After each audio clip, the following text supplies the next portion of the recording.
Hi.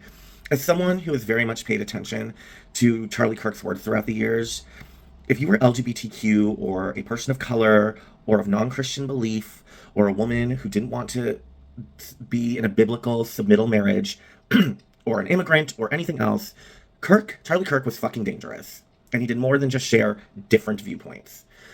Charlie Kirk has been influential in helping to create a world that at this point, for people like me, has become extremely dangerous. I am sorry. What happened was horrific, and I feel sorry on a human level for what has happened. But the fact of the matter is, it's two different Americas, two different countries. And for a lot of you, you guys live in a world of straight, white, hetero privilege. Again, we live in two separate countries with two separate things going on in them. For you, he was just a guy, just a good Christian.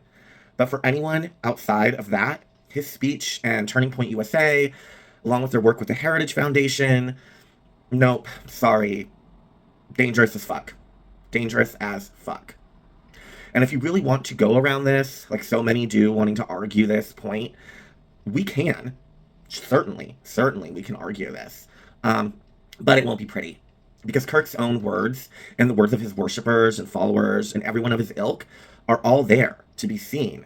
They're all there. The evidence is there for the shit that they say, the shit they espouse, etc. Not cherry picked.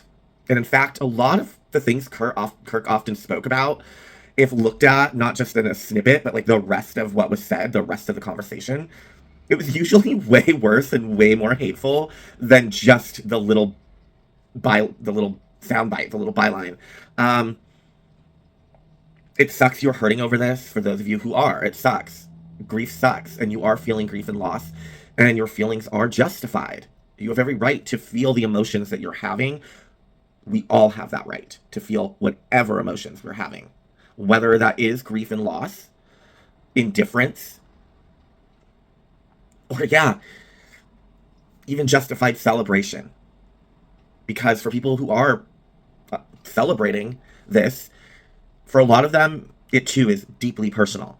And that was the seed of discourse that was sown by Charlie Kirk and by the Republican Party and by the right and by Christian nationalists and the evangelical Christian movement, as always. Because who stirs the pot? Who creates hate? Who fucking causes people to separate? Who tries to enact really horrific, dehumanizing laws? Christian nationalist white Republicans. I mean, if the KKK hat fits. But despite your feelings, and yes, you are angry at all these people who are like celebrating his death, maybe, just hear me out here, but maybe if people are having this kind of reaction to his passing, try looking inwards. Instead of getting upset by those who are expressing these feelings in regards to his passing, maybe take a look at why. Like, look at why. Get out of your own myopic viewpoint and step into the shoes and lives of somebody else and take a look at why. Put yourself in the shoes of the people that Charlie Kirk frequently attacked, desecrated, devalued, and dehumanized because he did it every fucking day and built his career off of it and made money from it and made himself rich. Well, richer because he grew up wealthy. Stop playing this innocent Republican game. You are all far from innocent. And you guys routinely celebrate the deaths of Democrats, attacks on Democrats, deaths of Democratic politicians, attacks on Democratic politicians. You blame them for any violence that happens to anyone on the left, even though perpetrated by people on the right. You blame the victim constantly for what happens to them. And you routinely seek to erase whole groups of people from society. We're tired of it. We're fucking tired of it. Charlie Kirk was not a good person. I'm sorry to tell you, but he was not. But he should have been allowed to live out his hate-filled, homophobic, transphobic, racist, misogynistic, myopic, pathetic little life. I do believe that. He should have been able to live out his disgusting, nasty life for however long it was. But we never have a say in when we go. And this is where his story ended. Sorry, but it did. Things happen, and according to Charlie Kirk, the spirit of the Second Amendment needs sacrifice. I know he meant everyone else's life, everyone else's child, not him or his own. But honestly, if you love the Second Amendment so much, then better you die for it or because of it than someone else who just wants to live life free of gun violence.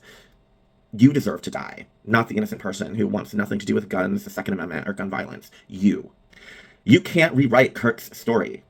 You can't change who he is or what he espoused. Posthumously. The hate he espoused.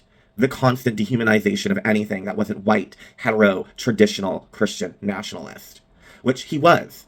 And for non-white, non-straight, non-Christians in America, that is a very dangerous world and country and society to live in. The right has bombed health clinic after health clinic, killed doctor and nurse after doctor and nurse for decades, killed queer person after queer person, celebrated, or at the very least, blamed every black and brown body dead on the black or brown person just walking to or from school and not the typically white cop or white person who did the killing. Stop with the bullshit. At least own the harm Charlie Kirk and people like him bring into the world and the lives of people that you know or have known. And perhaps people whose rights, equality, and dignity you used to believe they deserve to have the same as you. Again, it sucks. Murder fucking sucks. Gun violence fucking sucks. But you put out into the universe a lot of things. The power is in the word. Be careful what you say. Because we never know what we're putting out into the universe.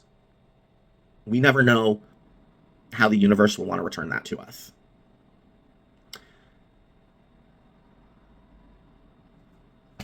Take care, you guys.